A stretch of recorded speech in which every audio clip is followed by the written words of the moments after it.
Hindi pa ba nakababa si si Linda? Ang ganda naman ng kulay ng ko guys, oh. Kulay ng noodles ko. Ano na kayang lasa nito? Ayun lang. Ang ganda pala ng buhok. Okay ba yun? Tinatawanan ko yung asawa ko. Pero ano pala guys, kasi kahit anong dami, magano siya guys, kasyang-kasya siya talaga. Tinatawanan, ayun sarap. Tinatawanan ko yung asawa ko. Kung pang ilang tao. Kung pang ilang tao yung niya, yung walk niya. Okay, babawiin ko na yung tawa sa akin.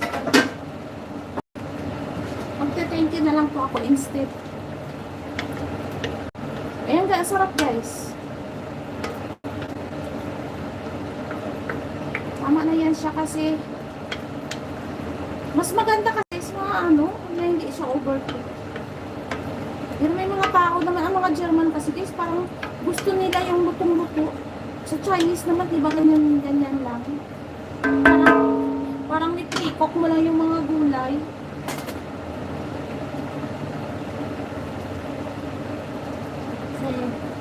Jane Sauren. Ang panalo yan.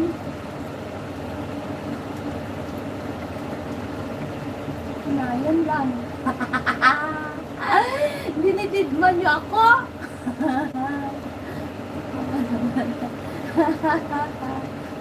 Hindi napakita si Melita.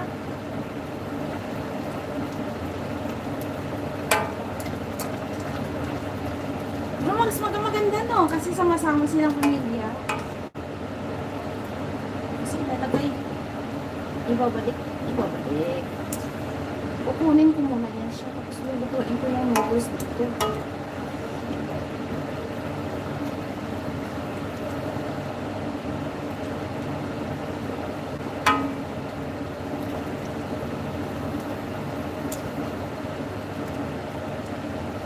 Ang galing kasi sa New Year marami kayo.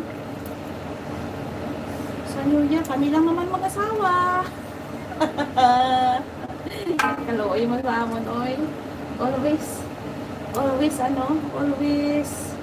mag-iisa. Yes, parang hapko. Kaya kayo pag gusto niyo pumunta ng mga Hong Kong, Taiwan, at saka kung ang hamon nyo ay Chinese talaga guys, mas maganda talaga guys magluto kayo na hindi siyang na-overcook. Ganyan talaga yun sa mga Chinese. Parang buhay na buhay pa yung mga pagkain. Parang naman. Yung looks appetizer ba? Ano?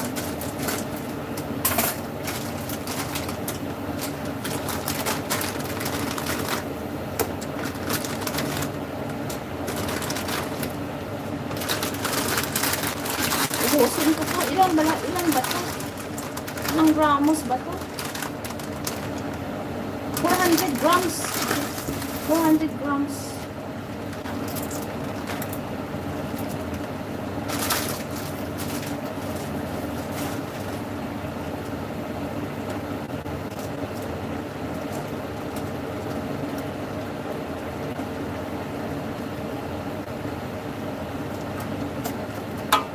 Kaso lang wala siya pang takip, no?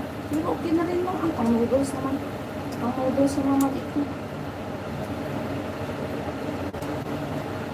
Tingnan nyo, 1 o'clock na, oh. Bilis.